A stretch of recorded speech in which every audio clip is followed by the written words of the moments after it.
The goal of this webinar is for you to learn more about classroom management techniques.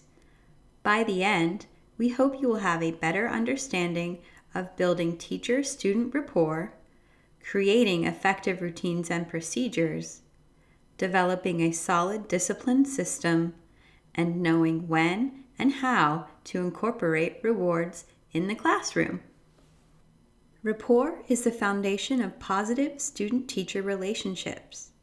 When students trust you, you will see a much greater commitment to learning and better engagement. This trust is created with students through communication and showing interest in their lives. Even steps as simple as learning their names early in the year, greeting students at the door, or finding out about their interests and goals can work towards creating a bond. Respect must also be modeled, nurtured, and sustained so that positive classroom relationships and the positive behaviors they encourage can flourish. When students feel a deep sense of rapport with their teacher, not only are they less likely to cause problems in the classroom, often they'll go to the ends of the earth to achieve. Maintaining rapport must be an ongoing effort with your students. Communication and engagement activities need to be continuous throughout the year. Lack of structure leads to chaos. Most students crave structure and will look to you to provide it. As with other classroom skills, students won't arrive already knowing how to navigate routines, procedures, and transitions. You will need to teach them. Procedures show students how to perform classroom activities, while transitions show them how to shift between activities. Great procedures and transitions allow students to plan and predict their school day. In time, these plans become routines that improve both student learning and teaching effectiveness. It is up to educators to teach procedures and transitions, just as you would teach any other activity or task. First, determine how you want your class to run day to day. Next, set expectations. Demonstrate appropriate behaviors and let students practice as they learn. Finally, you will need to observe your classroom and reteach these procedures as necessary to make sure they become habitual. Performing regular self-assessments of your existing procedures is necessary to determine what is working and what is not. It will also show you where you may be missing procedures and how you can make improvements. A great example of transition procedures in the classroom are anchor activities.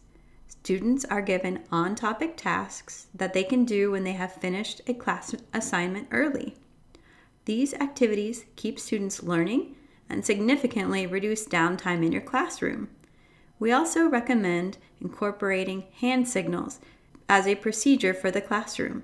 These are useful in fostering communication as well as gauging communication. Here we have a great example of a hand signal procedure to incorporate in your class. All right, so the name of the game for hand signals, when you're calling K-6 students to compliance, to attention, you've got to be engaging. Also, you want to think about what's going to give you time to get all of your class fully compliant. So in this strategy I'm going to model, I call it Ready for Action. I try to make it fun. I try to make sure that I have my anchor chart here so students can see what I expect and how the strategy is going to go every time. So watch as I model this and pay careful attention to how I wait for compliance. So my students are working. I need them to focus up front. I'm going to do this. And 5, 4, 3, 2, 1. Then I'm going to make my arms into this shape and I'm going to wait. And I'm going to look for every student, even the ones in the back, to go just like this. And when I see them, I'll say, quiet on this set and action. Now, if my students all had their arms like this, they get to do the fun part that they want to do, which is action. And then I can start teaching and carry on with my day with my students, fully paying attention. Any effective classroom management plan will most certainly contain a set of great class rules. When creating your classroom rules, it's important to consider the age of your students. For younger students, be sure to include them in the rule-making process so that they feel personally invested in the rules. With high school age students, it is often more effective to clearly explain the rules rather than including everyone in the rule-making process. Here are some great tips when creating classroom rules. First, phrase the rules positively. For example, instead of "don't yell in class," a positive rule will be "speak quietly in class." Next, your rules must be clear and make sense. Good rules are never overly long or complicated. Be concise and precise. Additionally, keep your list of rules to 5 or fewer. Too many rules can overwhelm students and be difficult for them to remember. Finally, evaluate your rules periodically to be sure that they are effective.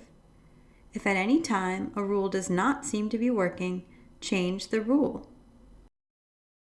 Welcome to another episode of Good Rule, Bad Rule, the game show that tasks contestants to decide what makes an effective classroom rule. Here are our contestants today, and our host, Kyle Pope. Thank you, Johnny. For the audience at home, we're going to quickly review our guidelines for what makes a good rule. Rules must be specific. They should be phrased in a positive manner. Concise is best, and the rules must make sense. Remember, contestants, I'll read the rule. You'll tell me if you think it's a good rule or a bad rule, and then you'll have to explain why. So let's begin. Here is our first rule. Ask permission before leaving your seat. Austin? It's a good rule. It's direct and it tells students exactly what to do. Correct. Nice job. On to our next rule. Don't take items that don't belong to you. It's a good rule. Students shouldn't be stealing from each other. Oh, I'm sorry, Logan. That rule is too negative because it tells students what not to do. A better way to phrase it would be respect other people's property. Okay, now for our next rule. Bring all materials to class, including pencils, erasers, paper, compass, protractor, calculator, and your notebook. Robin? Bad rule. Although I understand its meaning, it's a little long. What about changing it to bring all required materials to class every day? Outstanding answer. Oh, that sound means that we are running out of time. One rule remains, and here it is. Listen.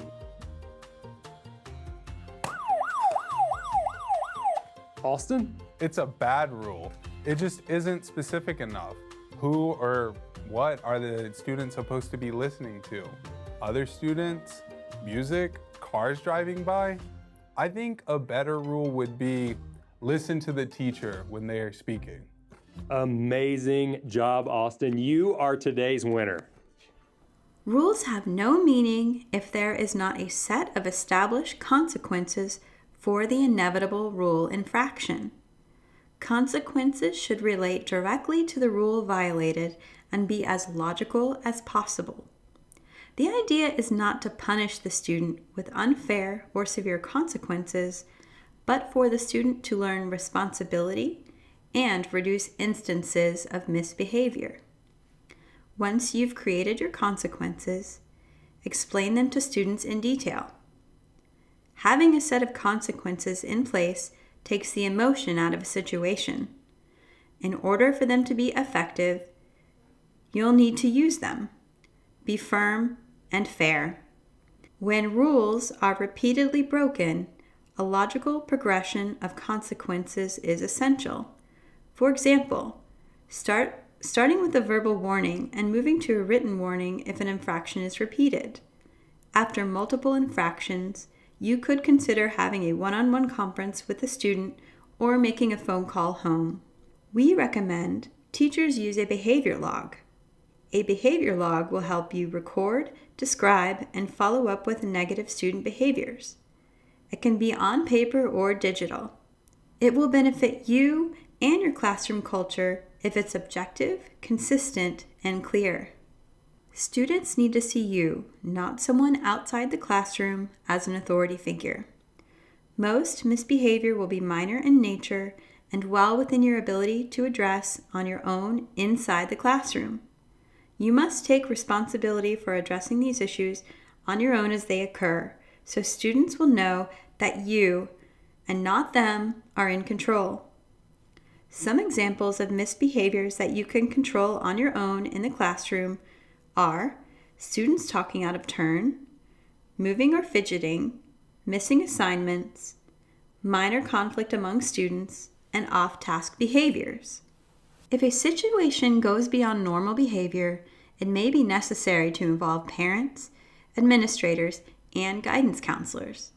Anytime you have a student involved in violence, destruction of property, possession of illegal substances, or violations of major school policies, they should be referred to a school administrator. Extreme mood or behavioral changes, excessive and consistent sleepiness, and students that are bullied are just a few examples of issues that should be referred to a guidance counselor.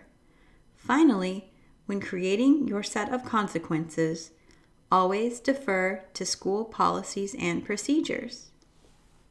Possibly the best way to get in front of misbehavior is by praising and rewarding student achievements. When trying to develop a reward system for your class, there are a few things to keep in mind.